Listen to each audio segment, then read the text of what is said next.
Thank you very much. Hello, everybody. I'm happy to talk in these Corona days to you about a hot topic at OGE.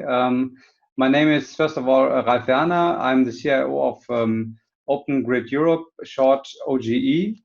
And I want to talk to you about how operations research supports Germany's energy transition. And the agenda is as follows. First of all, I would like to talk to you a little bit about OGE. What is our mission, our vision, and our main objectives. Then about OGE's role in the energy transition, followed by our view on our digital transformation. And then we come to at the end to the main topic, our project example OED, which means optimized execution in dispatching. So feel free to ask at the end of my presentation. In the meanwhile, if you have question, we could answer it at the end of the presentation. The city of Essen, Germany's Ruhrgebiet region. Home to the headquarters of Germany's largest gas transmission company, the Open Grid Europe. Whenever you switch on the heat at home in winter, when natural gas power stations are activated, when goods are manufactured using energy provided by gas, you can be sure that this gas made its way through the Open Grid Europe pipeline.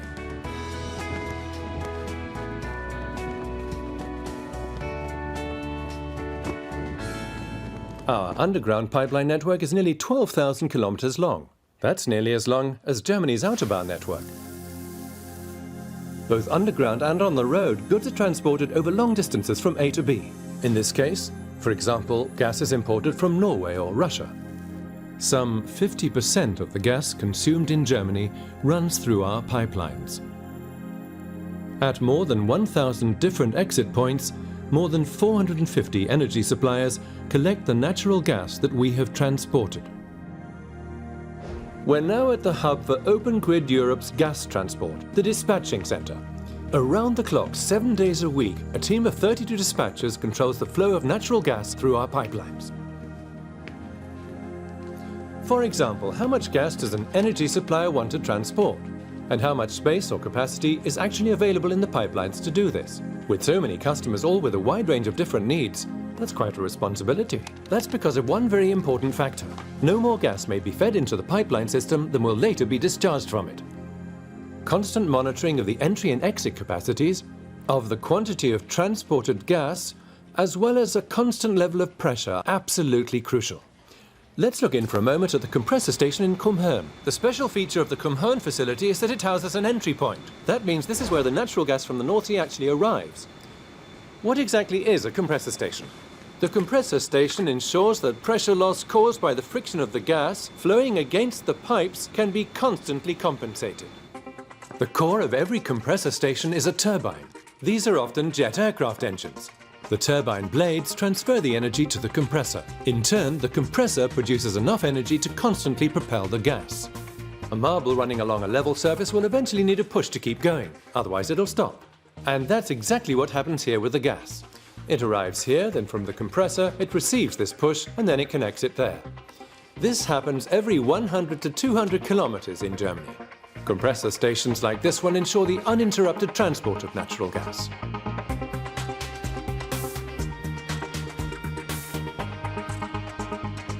If there's a sudden decrease in pressure, then the dispatching center receives a signal. The gate valves in the pipeline then close automatically. Additional measures are then coordinated with the staff on site. For our pipeline network, stretching over almost 12,000 kilometers, we keep a team of more than 1,000 technicians at the ready. For example, our regulations require that every point in the network can be reached in an emergency around the clock by a service technician within 30 minutes. Preventative measures include using so-called PIG technology cameras to check the interior condition of the pipes. Moreover, to enable us to monitor the entire Open Grid Europe, a complete fleet of helicopters is at our disposal. Around-the-clock inspections on the ground and from the air guarantee the safety of the network. With laser technology measuring equipment, we inspect and control the course of the pipelines from the air.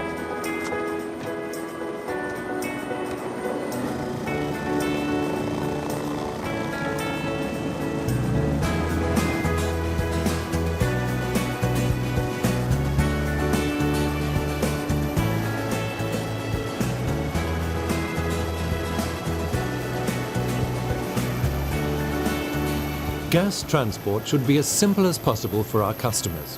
There are 13 gas transmission system operators in Germany. It would be complicated if the customer had to sign an agreement with each system operator in order to transport gas through the various networks. To prevent this, the transmission system operators in Germany have formed cooperations, this way concluding agreements merging various market areas. This means the customer at the beginning of the journey only has to buy one ticket. The cooperation takes care of the transport. The European Commission is striving to bring the unimpeded transport of natural gas to the whole of Europe. Gas traders should have the right to transport the gas from Copenhagen to Brindisi or from Oslo to Lisbon, for example.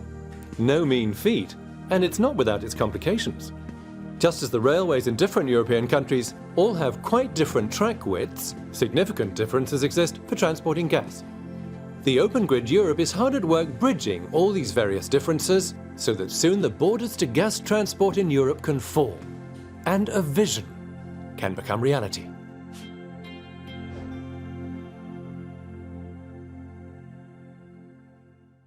Now you know what we are doing. So we are a very asset-heavy company with a long history as well. But we have also a clear strategy and a clear vision what we want to do in the energy transition. And our strategy follows also external circumstances. One example is the European Council, and here's one sentence from Ursula von der Leyen. The climate law is a legal translation of our political commitment and set us irreversibly on the path to a more sustainable future. And sustainable future is also our goal. We are currently in a heavy carbonized business, but our goal is to decarbonize our business and also to use artificial intelligence on this path. And this is a situation at the moment. A lot of people, especially in Germany, talk only about the yellow part of this picture, which means the power supply. So you see there electrons in the power supply, which are around about 3 terawatt hours, especially for different areas, which means mobile, heating, and industry. And there is the idea is to put renewable electricity by 1/3 into this power area. But you see on the right side, the azure area, these are the molecules. This is the gas market for the same areas. And here you can see that around about 11% are planned to be renewables at the moment. And therefore, you can see how big this area of achievement and improvement could be to put the molecules in a green and sustainable area. And this is where the infrastructure comes into play. As you can see here on this picture, there's shown the integration of green electrons and green molecules via power to gas. We have at the on the left-hand side, you have the renewable electricity coming from solar, wind, and is fed into a big power to gas plant where with electrolysis we produce green gas, which is fed into our infrastructure and could be storage, but also could be used for heat transport and industry. And for sure, there is a direct path which where the renewable electricity could also be used directly in these areas. And this is not only theory. We have we have undertaken huge effort to start projects in different areas of the green gas world. And we are working on different solutions. And I just put 3 examples here on the screen.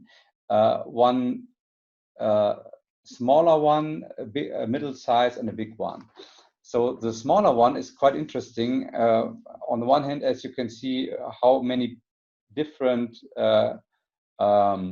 companies are involved, but also because it's a complete autark system. So you have the production of green energy. It's on the North Sea coast. A small city called Heide is completely a part of this small city is completely autonomously fed by green energy.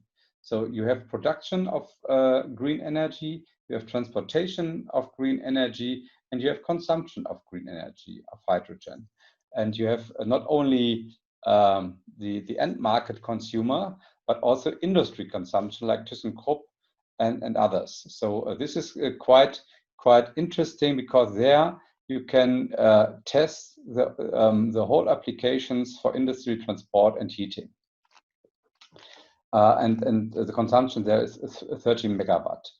Another 100 megawatt is with our with a sister, or not sister, but with an equivalent power transmission system operator, Amprion, where we want to install a 100 megawatt electrolysis, where power should be converted into green gas.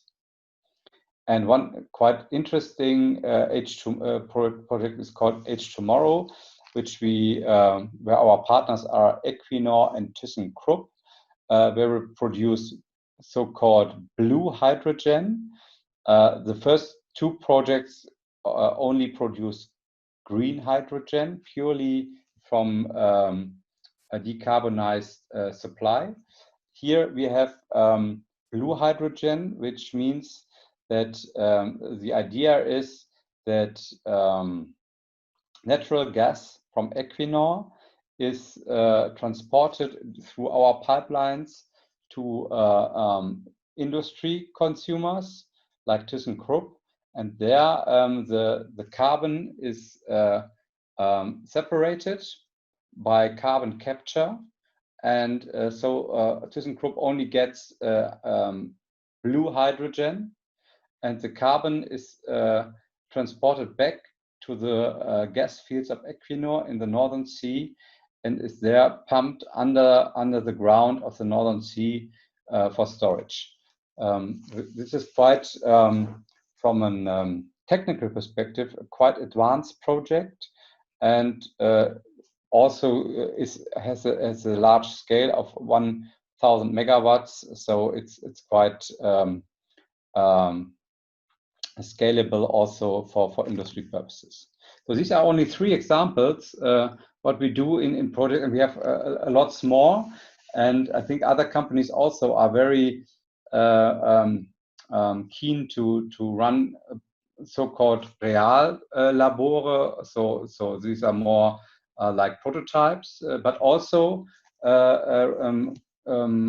quite robust projects where you could have a high value for your business.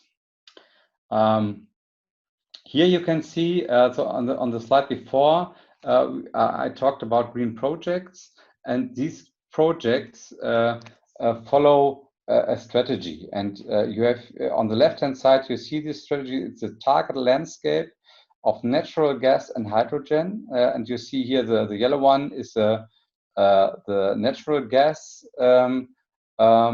route of gas, and you have also this blue one, which is the blue and hydrogen path, where there are different technological approaches are used to fulfill this new infrastructure.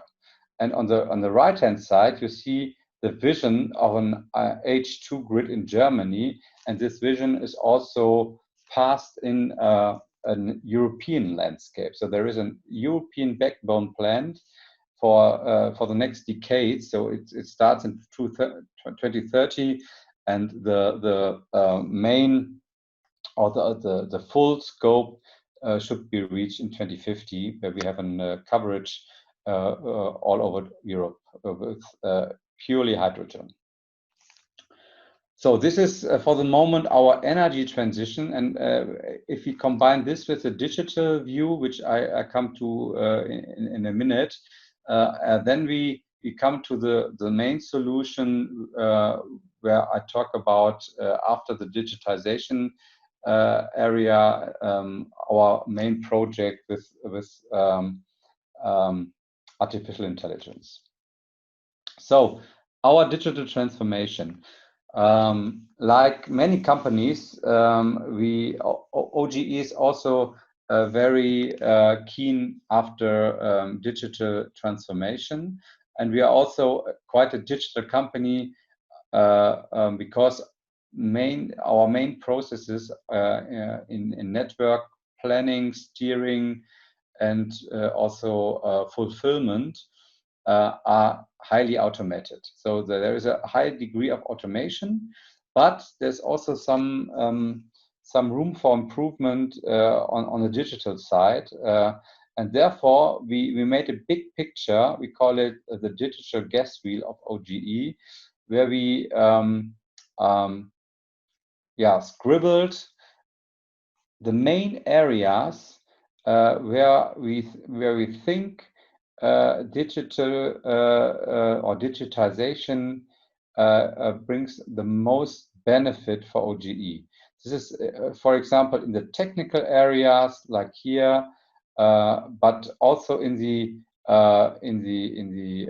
offices where we also digitize or need digital technologies to gain higher value for OGE.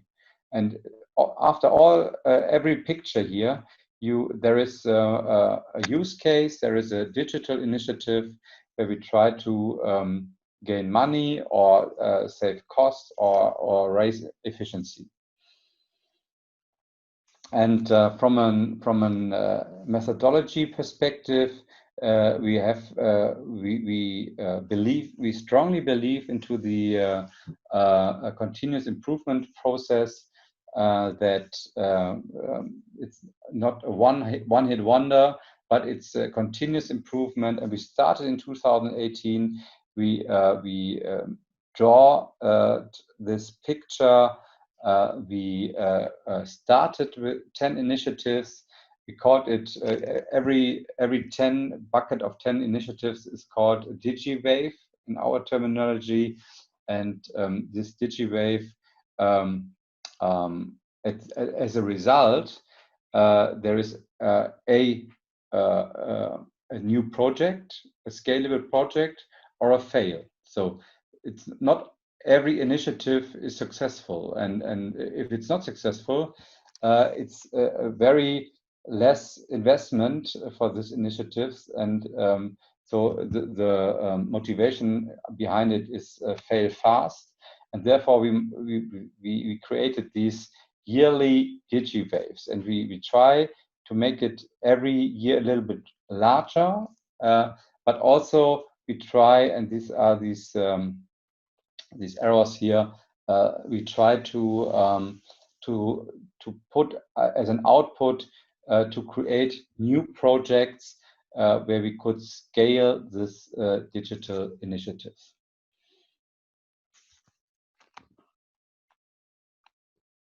And as an example, in 2019, last year, we have realized 10 digital ideas in an agile style. For example, virtual welding for our technical areas, where we could save at least one person in the education area, because we virtualized these trainings. We had also mobile maintenance or virtual reality for our planning processes. We have a lot of software robots, especially in the financial departments, where we bridge manual interfaces by robots. So this is quite sophisticated.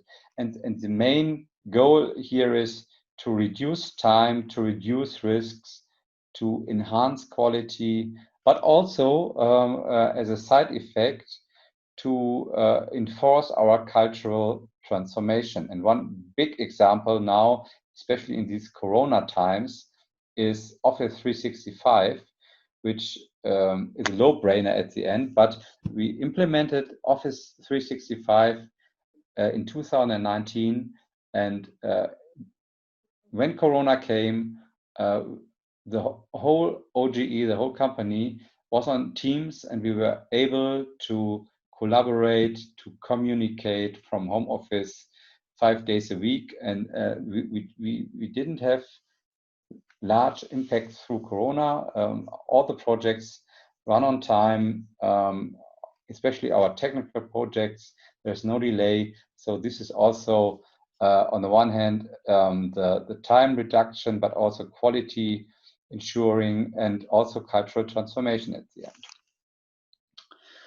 So, and what we also did beside this digital transformation, we had also an IT strategy. We put it into place, and I'm sorry, it's a German version here, but yeah, our vision is we drive digitization together with and values for our customers, and we have different areas, as you can see here.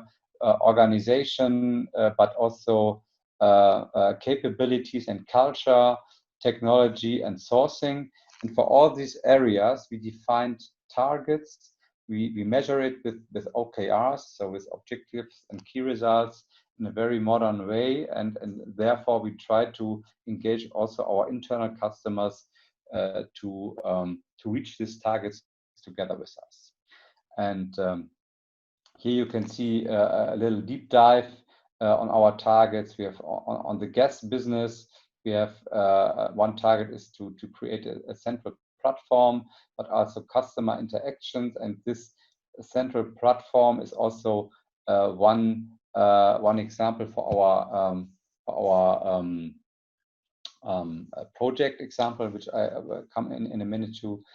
But also on the commercial side, we have automation and simplification as important goals.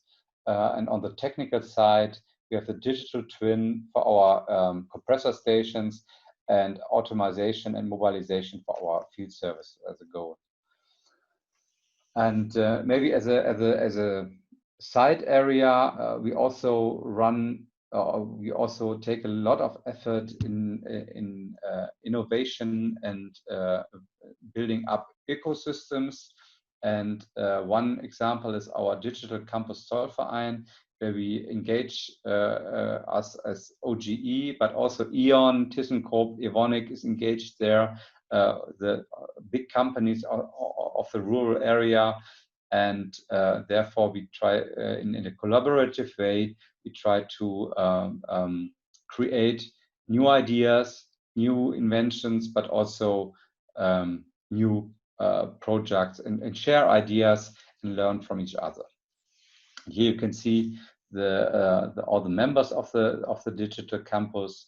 And one big achievement in parallel to our session is the first hydrogen week at Digital Campus, where we create a whole week only for hydrogen, and every company could there share their ideas, share their projects, and come in contact with other companies, and also with third parties, maybe startups, to engage in this interesting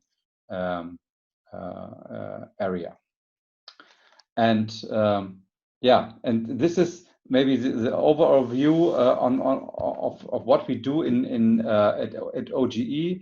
It's mainly at the moment hydrogen, but also digital transformation.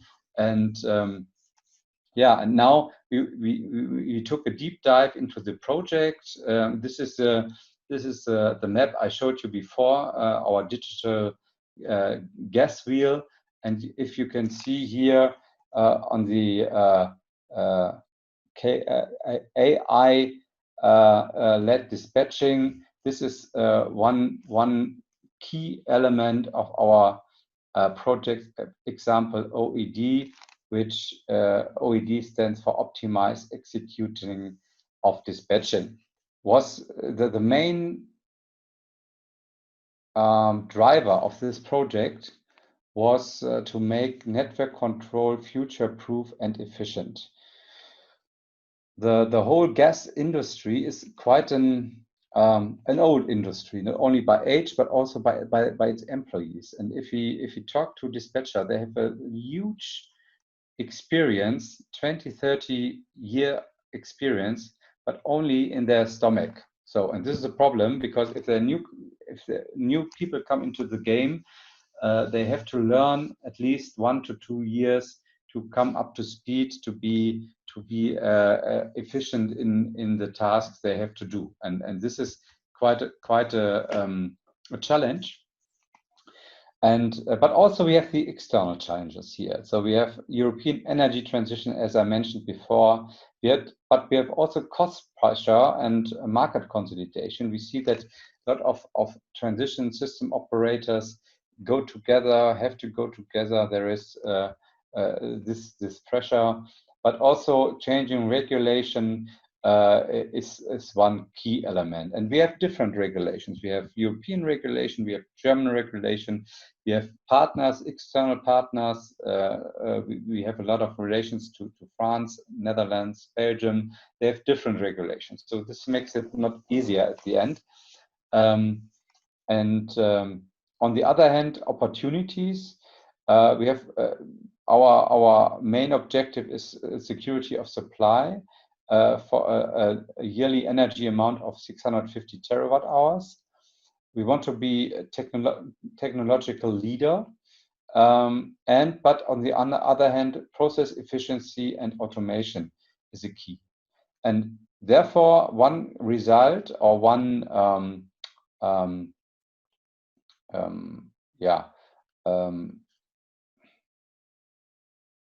one key element to find a solution could be a decision support system, which is called our navigation system, which I explain to you in a minute. But to come to this solution, we were very sure that it's not OGE by itself who could be in the position to realize such a navigation system, and therefore we need some help. And we found help in the modal company, or it's more an institution of a research corporation for artificial intelligence, optimization, analytics, and this is our main partner in this project. And but we need also some other experience from the company called Soptim, which is a software specialist for energy, located in Essen, and the company LBW, which is a software provider for artificial intelligence. So, and with this partners, we were very convinced to find a solution for the challenges I mentioned before. And at the end, the two key results of the project are as follows. So we defined two separate products. One is an uninterrupted supply of gas-fired power plants. And for this, we defined a tool which is not very easy to understand. It's a firm dynamically allocable capacity, FDAC. And the main goal here is, instead of expanding the network, we have developed a tool that uses predictions to steer the supply. So the forecast horizon, therefore, is 4 hours. And our slogan behind it is intelligence instead of steel.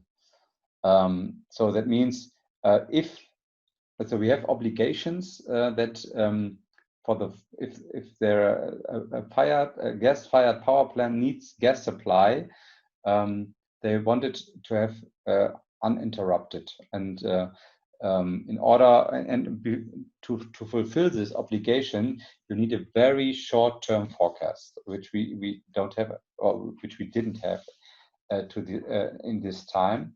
And this was one main project goal, to define this product, and this product is in operation since October 2018.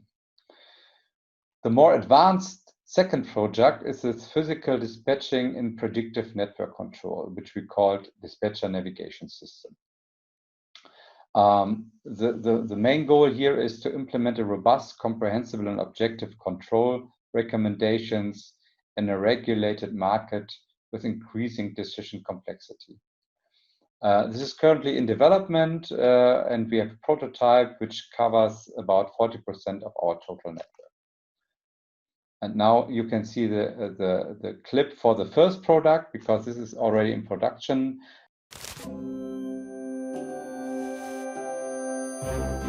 In 2011, Germany passed legislation in support of the German Energiewende. The German government therefore introduced wide-ranging measures for a more sustainable energy supply. These measures include the closure of all nuclear power plants by 2022. The loss of these power plants will leave a supply deficit, particularly in the south of the country, where the largest centers of consumption are located. But the transition to renewable energy means that in the future, the main centers for electricity generation will be in the north. A massive expansion of the electricity grid from north to south will be necessary. However, this expansion will take time. Until the electricity grid has been expanded sufficiently, gas-fired power plants in particular can be used to close the gap. They are environmentally friendly and very flexible. For this reason, the German Federal Network Agency has declared several gas-fired power plants in Germany to be system-relevant power plants. These power plants must have a guaranteed supply of gas at all times, so that they can produce electricity flexibly whenever it's needed. But things are more complicated than that, because the transport of gas is subject to physical limits. Expanding the gas network could help, but the associated costs would be high, and they would also be passed on to consumers. So the challenge for gas transmission system operators is to use the gas network in the best possible way. Open Grid Europe is the operator of the most extensive gas transmission network in Germany. Together with our German and European partners, we asked ourselves, how can we ensure that system-critical gas-fired power plants are reliably supplied with gas? Based on the motto, brains instead of steel, we worked on solutions. This gave rise to the product FDAC, or Firm Dynamically Allocable Capacity to Gas-Fired Power Plants. With FDAC, every system-relevant gas-fired power plant shall be allocated to one or more alternative supply points that it can access if there is a bottleneck in the gas network. A storage facility or border crossing point can serve as an alternative entry point. When the transport capacity in the network is no longer sufficient, the power plant selects an alternative from one of the previously specified entry points. The supply to the power plant is at no time physically interrupted. The result is a so-called fixed capacity, a guaranteed supply at all times. Furthermore, in the future, when a new gas-fired power plant is connected to the network, the power plant operator will also have this fixed capacity product at his disposal. Using efficient products such as FDAC will mean that in future it's easier to check whether new demands on the gas network can be covered by the existing system, instead of expanding the gas network unnecessarily. By using the existing gas infrastructure in an even more intelligent way, we ease the burden on our customers' wallets and on the environment. And that boosts the Energiewende.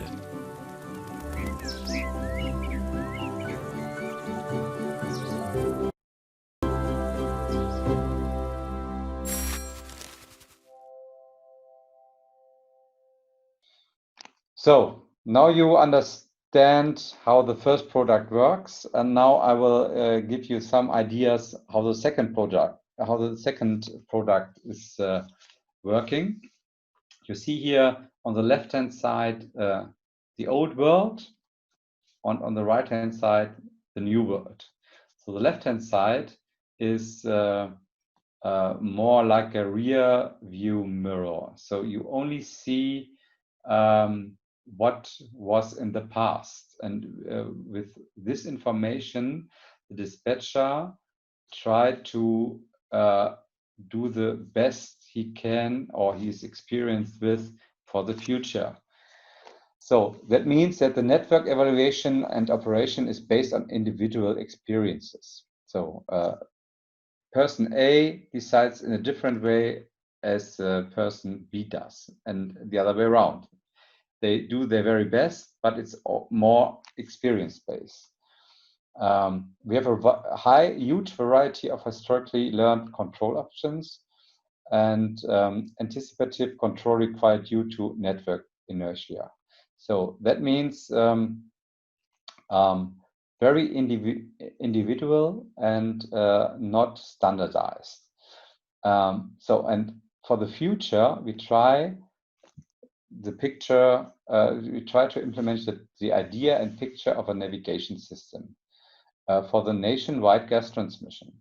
So that means the driver of the car not only looks in the rear view mirror, but which means descriptive information, but he also uses predictive information because he looks through the windscreen, which wasn't the case in the past because looks quite foggy, but also uses prescriptive information, which means recommendations for the network steering, which is here illustrated with this picture, leave the highway. So there's a recommendation for the network steering.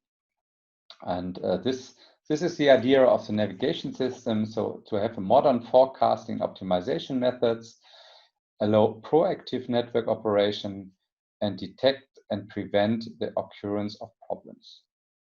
This is the main idea of our second product. And here you can see again the three main steps. So we have description. This is the starting point, analyzing existing infrastructure and behavior of at least 100 years by mathematics. Second, prediction is building a system to predict future flows at the border points of the network. So we have at least 1,000 exits and less than 100 entries. And the prediction should be for the next 24 hours. And last but not least, we should define some prescription for it. So devising an algorithmic integer programming-based system that gives recommendations to the operators on how to control the network best.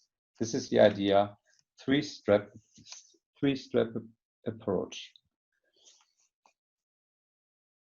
And we built this navigation system also in these 3 steps. First, forecasting, second, network model, and 3, station model.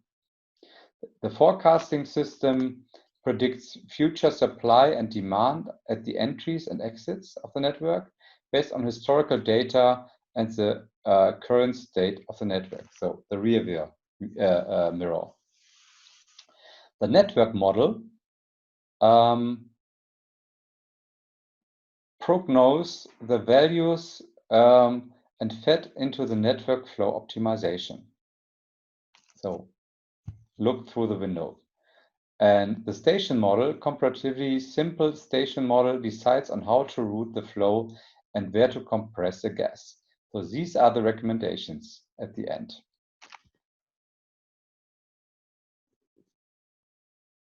Sorry. So, and how this works in detail is gonna be shown in the next 3 slides. So we have at first we have the forecasting. The forecast of the forecast of the flow is more than 1,000 different entries and exits, and ranges from complex power plants, border points to the Netherlands, to Belgium or the Czech Republic, to other countries, and to industrial and end users. So there is a huge variety of complexity.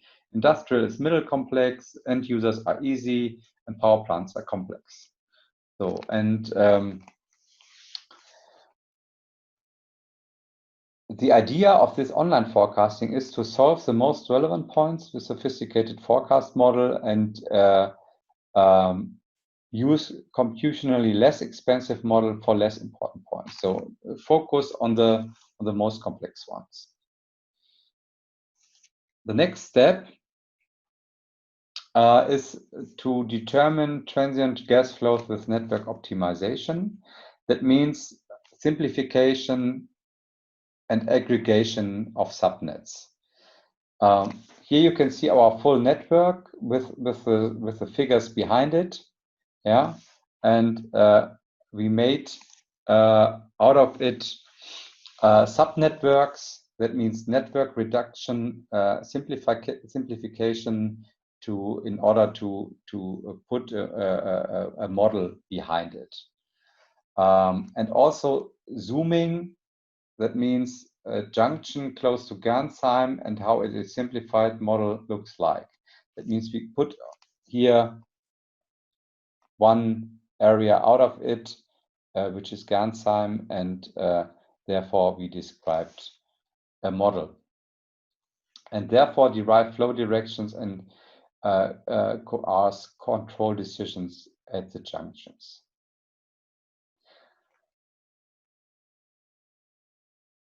And the third part, which is quite sophisticated, and the last step is the station model, for example, in Gernsheim.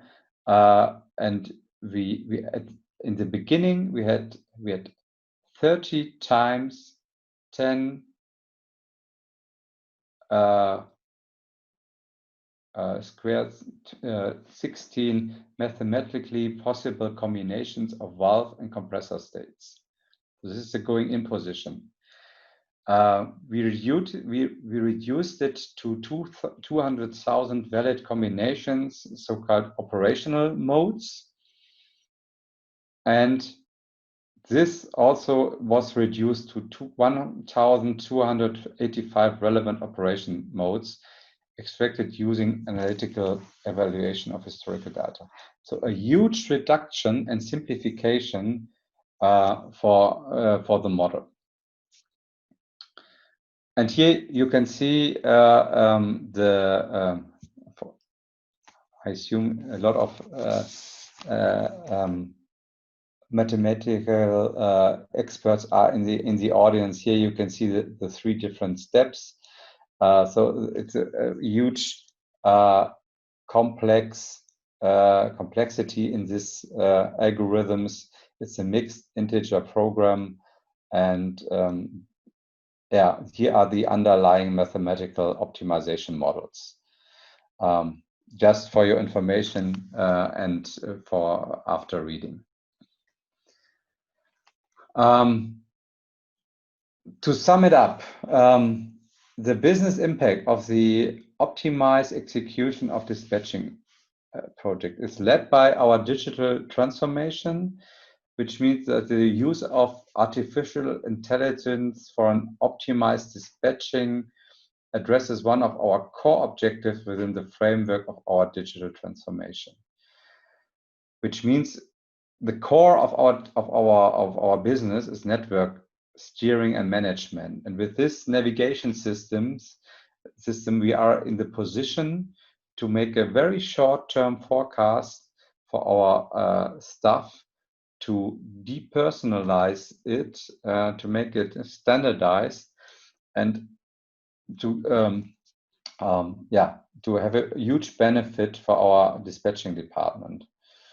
On the other hand, it's also completely fed into our IT strategy.